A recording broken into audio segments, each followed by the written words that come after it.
बूटों तले रोंद दिया जाता है अदालती अहकामात को। एक दफा फिर पाकिस्तान तहरीक इंसाफ ने पोस्टर जारी कर दिया है और ये पोस्टर है जनाब बरतानिया में फिर से एहतजाज का कि यहाँ पे हम दोबारा धरना देंगे मंगल वाले दिन। पिछले मंगल को जब धरना दिया गया तो शहजाद अकबर ने लीड किया था लंदन में और अगले दिन शहजाद अकबर के ऊपर हमला कर दिया गया उनके घर में। लेकिन शहजाद अकबर हिम्मत के साथ खड़े रहे। अभी उनको सिक्योरिटी पुलिस ने प्रोवाइड की हुई है और कुछ चीज़ें जो है उनकी इन्वेस्टिगेशन हो रही हैं। उम्मीद है कि जो हमलावर हैं वो पकड़े जाएं और उनके खिलाफ कोई कानूनी कार्रवाई हो। लेकिन सवाल ये पैदा होता है कि क्या इससे खौफ फैला? तो जवाब यह है कि नहीं फैला। शहजाद अकबर ने वो पोस्टर अब जो है वो शेयर किया कि जनाब पहुंचे दोबारा सारे धरना देने के लिए। इमरान खान साहब को कैद तन्हाई में डाला हुआ है, उसके लिए सब लोग मिलकर आवाज उठाए। तो इससे तो फर्क नहीं पड़ता ना, मार कुटाई से, बंदे गिरफ्तार करने से, जबरी गुमशुदगियों से क्या कभी कोई तहरीक रुकी है? बलूचिस्तान में जितना जुल्म और जबर पाकिस्तान के जर्नैलों ने किया है, जैसे उनके वसाइल को लूटा है, जैसे उनके बच्चों को जबरी तौर पे लापता किया है, उसके बाद तो बलूचिस्तान में आवाज उठाने वाला एक बंदा भी बाकी नहीं बचना चाहिए था। वहां बजाय आवाज उठाने वाले खत्म हो जाते, वहां मुसल्ला तहरीक शुरू हो गई। ये इन्होंने किया, नेकी की इन्होंने बलूचिस्तान के साथ। इसी तरह अगर आप चले जाएं खैबर पख्तूनख्वा में कबायली इलाकों में ड्रोन हमले किए, मार्टर हमले किए, बेशुमार ऑपरेशन किए वहां पे। लेकिन क्योंकि पब्लिक की मर्जी के खिलाफ चीजें की, वहां के वसाइल चोरी किए तो लोग खिलाफ हो गए। तो इसी तरह से ये दबाने से, मार कुटाई से तहरीकें नहीं दबती होती। सुहेल अफरीदी वापस पहुंचे खैबर पख्तूनख्वा, उन्होंने जाके अपनी काबीना से बातचीत की और अपनी काबीना को उन्होंने बताया कि जो पंजाब हुकूमत का रवैया था वो इंतहाई अफसोसनाक था, वो बहुत तकलीफ दे था। हमारे गिरबानों पे हाथ डाला गया, हमारे साथ बदतमीजी की गई, मेरी काबीना के साथ बदतमीजी की गई। 700 से ज्यादा लोगों को गिरफ्तार किया गया, बार बार गिरफ्तारियां हुई, मेरे साथ जाने वालों को गिरफ्तार किया गया। तो उन्होंने लाइटें बंद कर दी गई, खाना खाने के लिए जहां जाना था वहां पे लाइटें बंद कर दी गई, हर तरफ पुलिस ने रुकावटें खड़ी की थी। तो ये सारी बातें सुहेल अफरीदी ने ना सिर्फ अपनी काबीना के सामने रखी बल्कि मरियम नवाज को एक खत भी लिखा है। ये इंतहाई जमहूरी तरीक़ाकार है। मरियम नवाज गो के एक जाली वज़ीर आला है फॉर्म 47 के ऊपर, लेकिन इसके बावजूद सुहेल अफरीदी ने रिकॉर्ड की दुरुस्तगी के लिए मरियम नवाज को खत लिखा ताकि तमाम चीज़ें कागजी कार्रवाई के जरिए से रिकॉर्ड के ऊपर मौजूद रहे कि एक वज़ीर आला को दूसरे वज़ीर आला ने जो सलूक किया गया उसके सूबे में, उसके हवाले से खत लिखा। उन्होंने लिखा कि मेरे दौरे के दौरान जिस अंदाज में मामलात को डील किया गया वो कोताही नहीं बल्कि जानबूझकर किया गया। जो हुआ वो इंतजामी खामी थी, ना ही हादसाती, बल्कि आईनी ओहदा और बैनुस्सवाई इज्जत को ख़राब किया गया। उन्होंने कहा कि मैंने 4 करोड़ लोगों के नुमाइंदे की हैसियत से लाहौर का दौरा किया। जो कुछ भी मेरे साथ हुआ वो किसी भी तौर पर एक अवामी नुमाइंदे के शायन शान नहीं था। मार्केटें और अवामी मकामात को बंद करके लाहौर के शहरियों को तकलीफ दी गई। मोटरवे रेस्ट एरिया तक बंद रखा गया। सोशल मीडिया पे मेरे खिलाफ मुहिम चलाई गई। मनशियात स्मगलिंग तक से जोड़ा गया और ये पंजाब हुकूमत की ज़ेर निगरानी हुआ। ऐसे रवैये और अंदाज से मेरी शख्सियत को तबाह करने की कोशिश की गई जिसे किसी भी तौर नज़रअंदाज नहीं किया जा सकता। इंतजामी तौर पर ऐसे हरबे इस्तेमाल किए गए जिनका मकसद तज़हीक करना था। उन्होंने कहा ऐसे तरीकों से रियासती यूनिट्स में हम आंगी को ख़त्म करने की कोशिश की गई। मैं ख़त के ज़रिए इस अंदाज और तौर तरीकों पर भरपूर एहतजाज करता हूँ। तवक्को रखता हूँ कि इनका अजाला करते हुए मुस्तकबिल में इनसे इज्तनाब बरता जाएगा। ख़त को मुस्तकबिल में किसी भी किस्म की आईनी, कानूनी और बैनुस्सवाई कार्रवाई के लिए रिकॉर्ड पर रखा जाए। ये उन्होंने कहा जी कि इसको ख़त को आप रिकॉर्ड के ऊपर रख लें ताकि आइंदा सनद रहे और बवक्ते ज़रूरत काम आए। ये जो कुछ भी आपने गंद मारा पंजाब में, तो सुहेल अफरीदी ने वो लिख कर बता दिया। नाज़रीन, मुज़ाकरात के हवाले से अपोजिशन की एक हिकमत अमली सामने आई है। अपोजिशन ने सबसे पहले तो ये सवाल उठाया कि अगर हुकूमत मुज़ाकरात करना चाहती है तो सबसे पहले हुकूमत ये शो करे कि उनके पास इख्तियार है। यानी हुकूमत को अपना इख्तियार साबित करना पड़ेगा कि हुकूमत के पास इख्तियार कितना है। मुलाकात भी इमरान खान से नहीं करवा पाते, जो कहते हैं वो कर नहीं पाते। तो इनके जब बस में नहीं है कुछ भी करना, तो फिर ये मुज़ाकरात कैसे कर सकते हैं? इनका मैंडेट कितना है?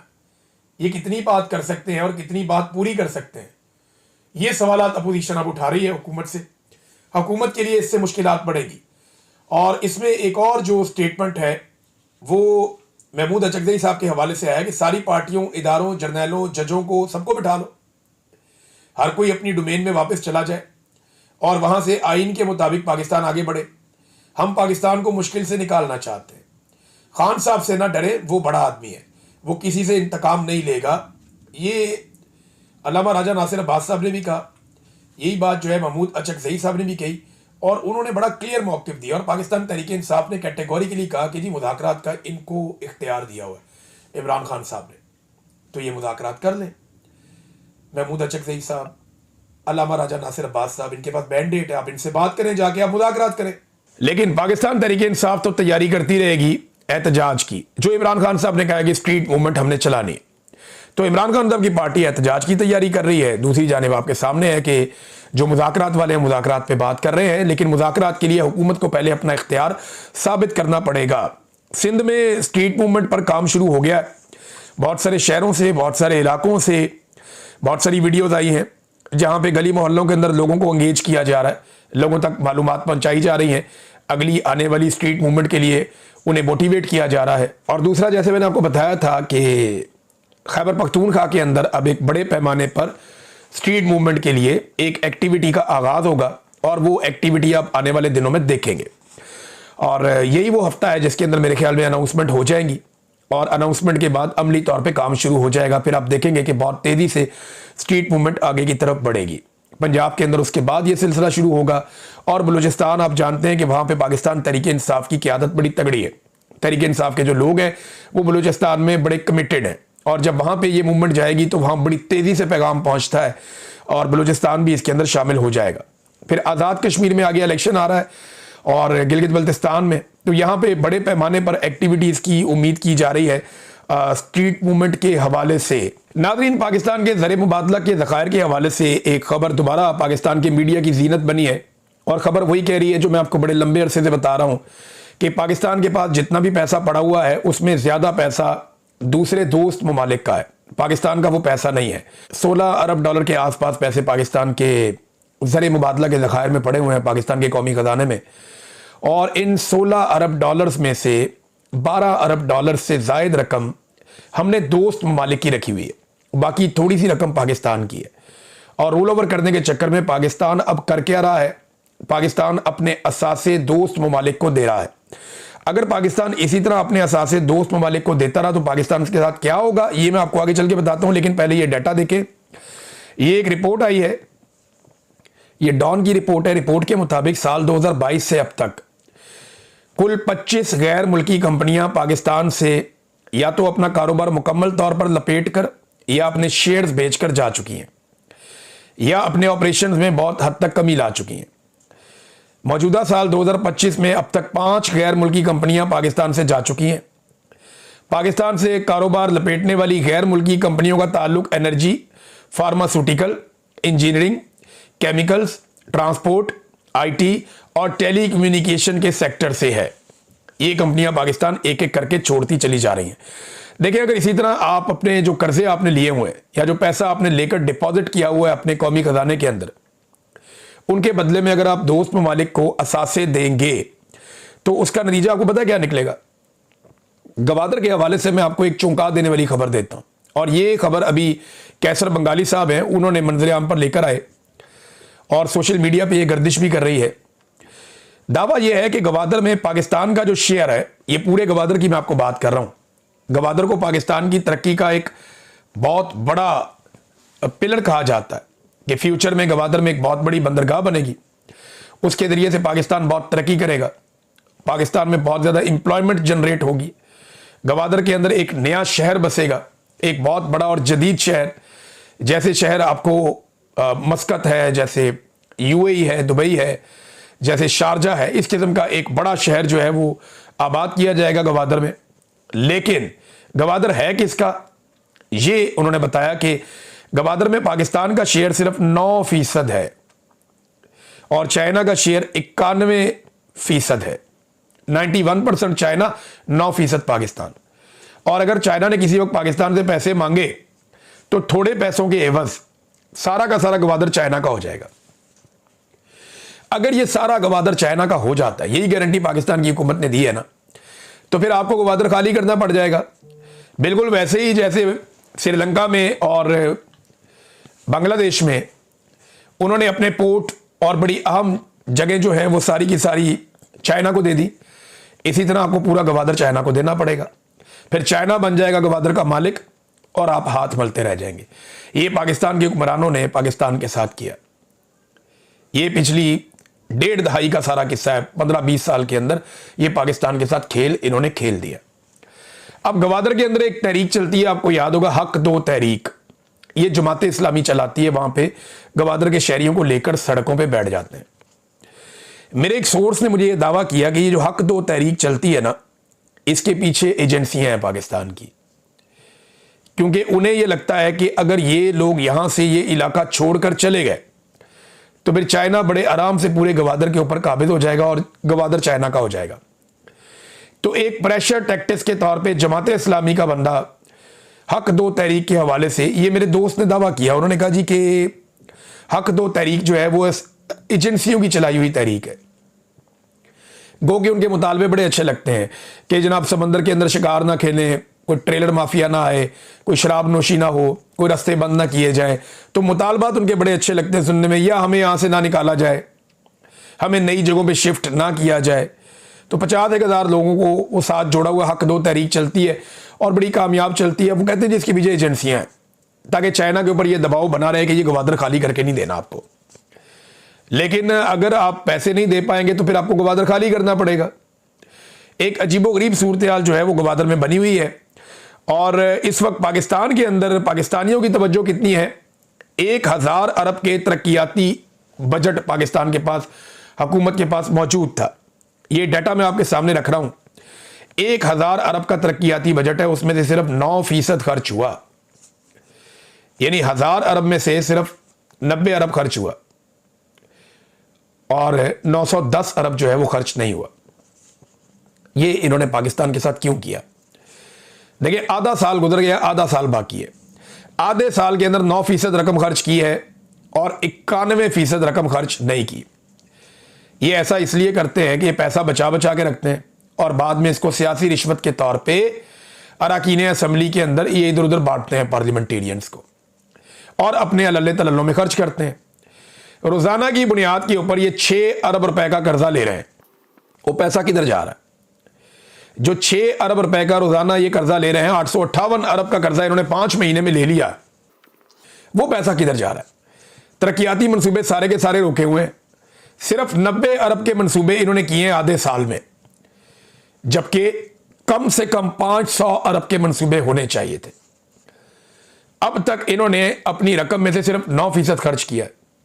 बाकी रकम को ये सियासी रिश्वत के तौर पे इस्तेमाल करेंगे, या पैसे को बचा लेंगे और तरक्याती मंसूबे रोक लेंगे और इस पैसे को जमा करेंगे कौमी खजाने में और कहेंगे जी हमने कौमी खजाना बढ़ा दिया है। नाज़रीन, ये सब फ्रॉड है। अवाम की तरक्की के लिए ये हुकूमत कुछ नहीं कर रही और जब आप इकदाम नहीं करते तो फिर आपके साथ यही होता है। आप इंडिया की मिसाल ले लेना, ये आप मिसाल देखें इंडिया की। इंडिया में 24 घंटे के अंदर 50 अरब डॉलर की सरमायाकारी के मुआहदे हो गए। 50 अरब डॉलर, ये रिकॉर्ड लग गया। 24 घंटे के अंदर इंडिया ने दुनिया से 50 अरब डॉलर के सरमायाकारी के मुआहदे कर दिए। और इंडिया की जो जीडीपी है वो इतनी तेजी से ग्रो कर रही है कि वो 8.2% तक जो इसकी ग्रोथ है जीडीपी की वो बढ़ने जा रही है। पाकिस्तान को इमरान खान साहब 2 साल तक लगातार 6% पर लाए थे और अब पाकिस्तान जो है वो उससे आधे पर भी नहीं है, बल्कि ये माइनस में ले गए थे। बेड़ा गर्क कर दिया पाकिस्तान की माशी ग्रोथ का। और इंडिया कहां पहुंच गया? 8.2% तक ये एक्सपेक्ट किया जा रहा है जिस तरीके से इंडिया में सरमायाकारी आ रही है। तो इंडिया के पास फील्ड मार्शल भी नहीं है, वो इतना आगे भी निकल गया। समझ नहीं आती कि वो कैसे तरक्की कर रहे हैं। नाज़रीन, एक और अफसोसनाक वाकया पेश है और ये वाकया हुआ कराची की अदालत में। कराची कोर्ट में पेश होने के लिए यूट्यूबर हैं, टिकटॉकर, एक एंटरटेनर है बड़े अच्छे, रजब भट्ट साहब हैं। लोग उनको पसंद करते हैं, कोई लोग नहीं पसंद करते। सबकी अपनी अपनी राय है ना, हो सकता है मुझे पसंद हो सकता है मुझे बिल्कुल ना पसंद हो, आपकी अपनी अपनी राय है। लेकिन देखें, वो एक पाकिस्तानी शहरी तो है ना, आप ये नहीं कर सकते। वो अदालत के अंदर गया और वकला के एक जत्थे ने उसके ऊपर अटैक कर दिया, उसको मारा कुट्टा के इसने एक वकील के ऊपर तनकीद की है। क्या एक वकील के ऊपर तनकीद करने की इतनी बड़ी सजा कि वकील इकट्ठे होकर उसके ऊपर हाथापाई करें, उसके ऊपर हमलावर हो जाए? वो मियां अली अशफाक साहब थे वहां पे और कुछ लोग थे, उन्होंने बीच बचाव करवाया, उन्होंने बचाया, लेकिन उसको जख्मी कर दिया रजब भट्ट को। अब मामला यह है कि आप ऐसे तशद्दुद करेंगे तो आप पढ़े लिखे लोग लगेंगे। अगर इस तरह जत्थेबाजी करनी है तो फिर अदालतें बंद कर दें। यहां वकीलों को जबरी तौर पे लापता किया गया, बहुत सारे वकील हैं, मैं जानता हूं, उन्हें जबरी तौर पे गुमशुदा किया गया, उन्हें तशद्दुद का निशाना बनाया गया। यहां पे ईमान मजारी और उनके शोहर को एजेंसियां लगातार हरासा कर रही हैं, उनको लगातार दीवार के साथ लगाया हुआ है। यहां पे जजों के बेडरूम्स के अंदर कैमरे लग गए। यहां जज लिख लिख कर दे रहे हैं कि जनाब हमें हमारा काम नहीं करने दिया जा रहा। यहां पे जजों को, उनकी फैमिलीज को हरासा किया जा रहा है। वकीलों पर मुकदमे दर्ज हो रहे हैं, वकील गिरफ्तार हो रहे हैं, तशद्दुद का सामना कर रहे हैं। इन मामलात पे तो कभी वकीलों का कोई जत्था खड़ा नहीं हुआ। इन पे तो हमें आप लोग कहीं नजर नहीं आया कि आपने इतना सख्त रद्द-ए-अमल दिया हो। लेकिन एक शख्स ने एक वकील पे तनकीद कर दी और आप लोग मिलकर उसको मारना शुरू हो गए। ये इंतहाई नामुनासिब है और ये एक चीप हरकत है और सस्ती शोहरत का एक तरीका है और कुछ भी नहीं है। ये बड़ी ज्यादती है, सब इसकी मजम्मत कर रहे हैं। मेरी गुजारिश है हसीब जमाली साहब से, सदर हैं सिंध हाई कोर्ट बार के, और एक और बड़े अच्छे लॉयर हैं ये अमीर नवाज वराइट साहब, ये कराची बार के सदर हैं। इन दोनों से मेरी गुजारिश है कि इस मामले के ऊपर नोटिस लें और इन सिलसिलों को बंद करें। सिंध बार ने, सिंध के जो वकला है, उन्होंने बड़ी इज्जत कमाई जिस तरीके से वो फस्तायत और जुल्म के खिलाफ खड़े हुए, जिस तरीके से उन्होंने मजलूम जजों के हक में आवाज उठाई, इससे उन्हें बड़ी इज्जत मिली। लेकिन ये जो इस तरह की हरकतें हैं ना, इससे तकलीफ हो, इससे कोई वकला की इज्जत में इजाफा नहीं होगा। वकला को साबित करना पड़ेगा कि वो आइन और कानून के साथ है। अगर किसी शख्स ने गैर आइनी, गैर कानूनी बात की है या तौहीन की है तो आप उसके ऊपर मुकदमा करवा सकते हैं, उस पर अदालत में केस कर सकते हैं। आप तो वकील हैं, आप तो कुछ भी कर सकते हैं। लेकिन एक वकील पर तनकीद का, कितने वकीलों पर रोजाना तनकीद होती है, बड़े बड़े वकीलों पर तनकीद होती है। तो क्या हर एक को मारना शुरू कर देंगे, हर एक पे टॉर्चर करेंगे? तो तनकीद होती है, लेकिन बर्दाश्त करने की भी आदत डालनी चाहिए। लेकिन आप कानून के साथ चले ना, आप तो कानून वाले लोग हैं, आपने काला कोट पहना हुआ है। तो ये इंतहाई सख्त ज्यादती है, इस पे वकला तंजीमों को एक्शन लेना चाहिए और इस किस्म की हरकतें आइंदा के लिए बंद करवानी चाहिए, इनकी कोई गुंजाइश नहीं होनी चाहिए। नाज़रीन, सूडान में शदीद तरीन इंसानी बहरान पैदा हो गया। ये एक दो दिन के अंदर 10,000 बंदे मजीद बेघर हो गए। लोगों को बेघर किया जा रहा है, मारा जा रहा है, कत्लेआम किया जा रहा है, लोगों को उनके इलाकों से जो है वो दरबदर किया जा रहा है, बेदखल किया जा रहा है, क्योंकि सूडान के वसाइल के ऊपर कुछ बड़ी ताकतों की नजर है। अब ये सूडानी जो है ये भी मुसलमान है, लेकिन इस पे पाकिस्तानी हुकूमत का कोई रद्द-ए-अमल या कोई मौक़िफ़ अभी तक सामने नहीं आया। और वजह बज़ाहिर इसकी ये लगती है कि पाकिस्तान की एस्टेब्लिशमेंट का फ़ायदा इस बात में है कि सूडान में जो कत्लेआम हो रहा है या जो जुल्म और बर्बरियत हो रही है, उसके ऊपर पाकिस्तान की एस्टेब्लिशमेंट अपनी आंखें बंद रखे।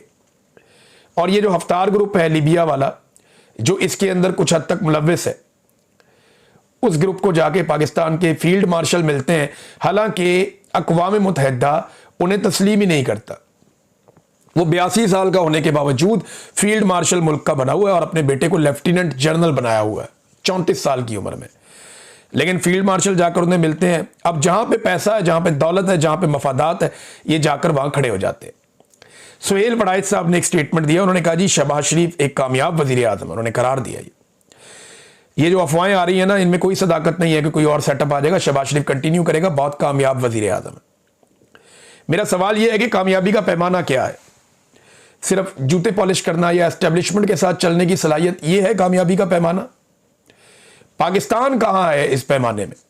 पाकिस्तान की मईशत इमरान खान के दौर में बेहतर थी, आज बुरी है, तो शहबाज शरीफ कैसे कामयाब हो गया? पाकिस्तान में दहशतगर्दी के हालात इमरान खान के दौर में बेहतर थे, आज बुरे हैं, तो शहबाज शरीफ कैसे बेहतर हो गया?